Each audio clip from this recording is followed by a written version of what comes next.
Springtime in Hohhot, springtime in Hohhot, but the spring is a bit early, but nonetheless it comes the flowers blooming early, especially the cherry flowers.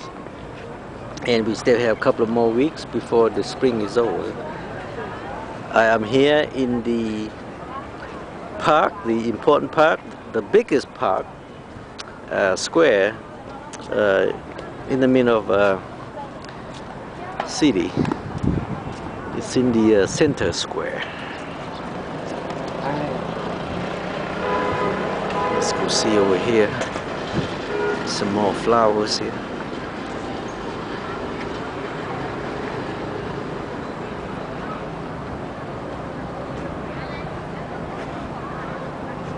This kind of like Kunming when I first went to Kunming. Yeah, especially trees like that.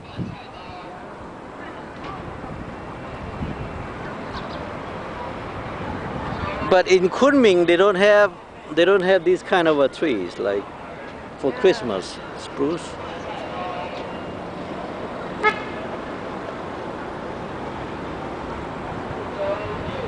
Look at that. That is so beautiful.